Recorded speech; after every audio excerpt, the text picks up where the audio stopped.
o Dieguinho. Bom, galera, tá entrando no ar a nossa primeira edição desta quarta-feira de cinzas, como sempre com muitas informações para vocês. Então já chega, ó, deixando o dedo no like no começo do vídeo que me ajuda bastante. Quem for novo aqui no canal, por favor, já se inscreva, ativa o sininho das notificações e, claro, sigam a minha conta pessoal no Instagram e também a do Futebolaço Podcast. Muito obrigado. Acabamos de bater 70 mil inscritos lá no nosso podcast. Então, você que não é inscrito ainda no Futebolaço Podcast, se inscreva aqui no nosso canal no YouTube, tá? Inclusive, o nosso próximo convidado é o Carlos Brasil. Vai ser bem legal a gente debater essa passagem dele na base e também, lembrando que ele foi o diretor executivo do Vasco na Série B de 2022. Beleza? Ó, daqui a pouquinho a bola rola para Vasco da Gama e Fluminense, Fluminense e Vasco da Gama. Temos a rodada normal do estadual do Rio de Janeiro também. Temos aí Paulistão, tem rodada de Champions League hoje. E você que é bom de palpite, vai lá na 1xBet, tá?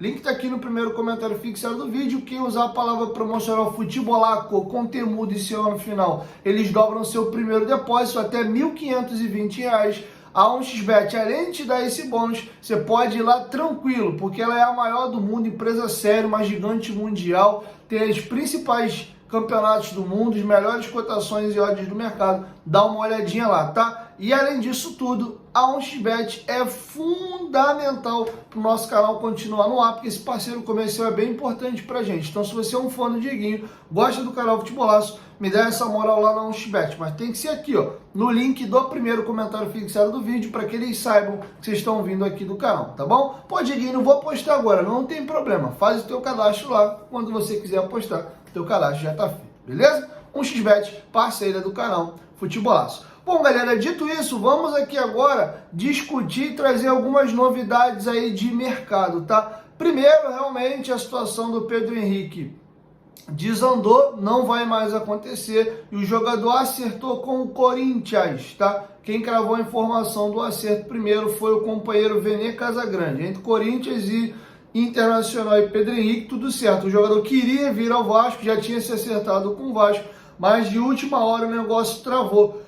A 777 não achou interessante os valores envolvidos na negociação, por entender, e aqui começa uma apuração dos companheiros do Globoesporte.com, de que o Pedro Henrique é um jogador que era reserva no seu clube, já tem uma certa idade e tem uma característica similar aí à do Breno Lopes, que foi outro nome vetado, e também do próprio David. Eles entendem que o Vasco deveria buscar um jogador com um pouco mais de estofo para ser titular mais inquestionável. E aí, pelo fator idade, por vir da reserva do Inter, eles acharam que o negócio não compensava. Só me chama a atenção você vetar o Pedro Henrique e aprovar o David, porque o GE apurou que somado, e aí eu vi que a galera também usou o valor de forma meio sensacionalista sem dar contexto, mas eu vou explicar aqui.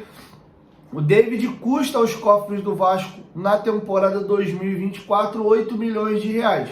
Entre salários, comissionamento pela transação e também valor por empréstimo. Você não pega o jogador emprestado de outro clube de graça. A não ser o jogador estar treinando em separado, ninguém quer, aí o clube te libera. Mas todo empréstimo gera compensação. O Praxedes, por exemplo, o empréstimo dele para o Vasco nesse ano custou 1.300.000.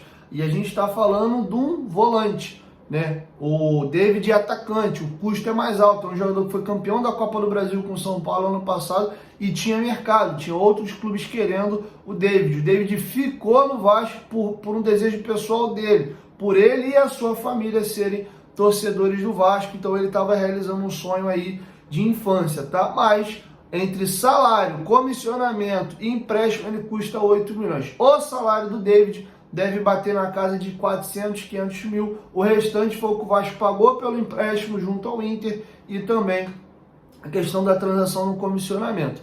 Aí, até aqui, ok. Eu acho que para gastar num atacante envolvendo salário, etc., é por aí mesmo, tá? Não tem nenhum valor exorbitante aqui, não. O que eu acho que não vale, não compensa, é o valor fixado se o Vasco tiver que comprá-lo. Só para vocês entenderem, tem uma cláusula no contrato do David que se ele jogar 60% dos jogos do Vasco na temporada, o Vasco é obrigado a comprá-lo pagando 15 milhões de reais. Tá? Não acho que o David vale esse investimento.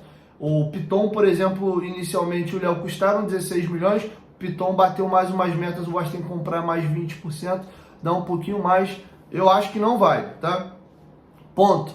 Agora, outra questão também, os valores envolvidos na negociação do David, me parece um investimento num jogador que é para ser titular, ou pelo menos uma peça importante dentro do grupo. E na minha visão e na visão da grande maioria do torcedor do Vasco, o David não deveria ter esse peso no elenco. Para muitos, sequer o David deveria ter vindo ao Vasco. Enfim, já veio, vamos torcer. Já veio, vamos torcer para que ele, supere as expectativas e calhe a boca de quem está pegando no pé do atacante. Tá bom? Sobre janela de transferências. A janela do Carioca fecha agora dia 29 de fevereiro, tá? Hoje são 14, daqui a 15 dias, último dia do mês aí, acabou a janela. Você não pode inscrever mais ninguém para o estadual. A nível nacional, a janela de transferências brasileira encerra dia 3 de março. Ou seja, daqui a 18 dias você não pode contratar mais ninguém. Ou contrata agora, dentro desse prazo de 15 dias para o Carioca, 18 dias para a Copa do Brasil e Brasileiro, ou não contrata mais ninguém. A única exceção para você contratar depois da janela do dia 3 é se o atleta estiver livre no mercado, sem clube, sem contrato. Ainda assim, essa rescisão dele com o clube anterior tem que ter acontecido anterior ao dia 3. Se ele rescindiu o contrato, sei lá, dia 5 de março, depois que a janela já fechou, está sem clube, não pode, porque é um jogador que está sem contrato, mas encerrou o contrato depois que a janela já tinha fechado, tá bom? Outra questão, depois a janela só reabre em julho, dia 3 ou é dia 7 de julho, tá? Então até o dia 3 não contratou ninguém, vai com o elenco até dia 7, dia 3 ou 7 de julho, tá? Então essa é a situação de janela.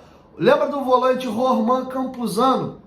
Jogador, salvo engano, ele é até colombiano, joga no Boca, ele pediu para ser liberado do Boca Juniors e tem interesse de vir ao Brasil. É um jogador que teve negociação bem avançada com o Vasco ano passado, mas na reta final o Boca pediu uma quantia que o Vasco achou que não valia e desistiu do negócio, e agora a negociação está mais fácil, tá? Então não é impossível que o Vasco retome esse contato. Por hora não tem nenhuma informação de que o Vasco abriu negociação com o Campuzano.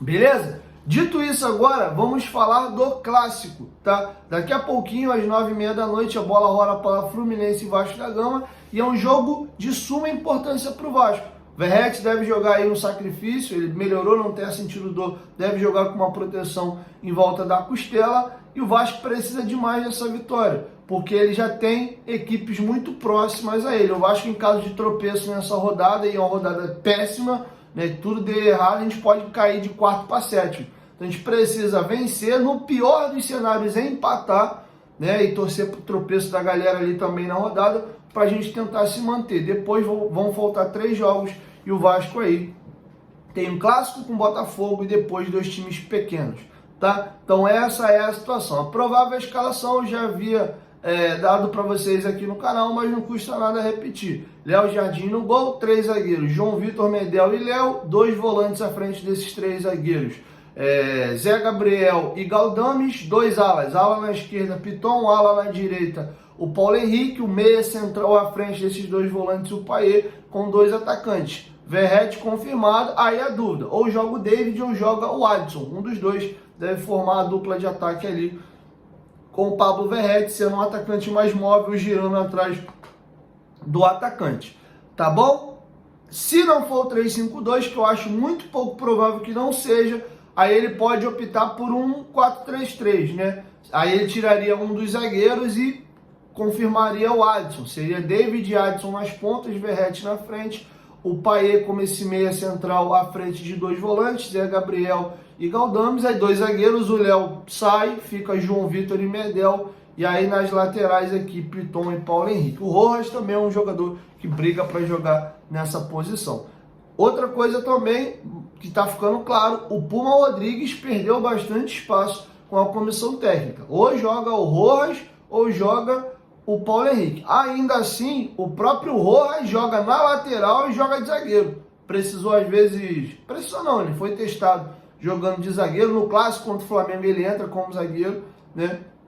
Mas você tem visto aí o...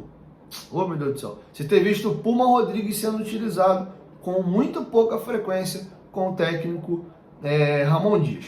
Beleza? Então é isso, galera. Assim a gente vai encerrando a nossa primeira edição e logo mais eu volto com a segunda. Valeu? 1, 2, 3. Futebolaço. Tamo junto, família. Qualquer momento de volta mais. Tamo junto. Valeu? Fui.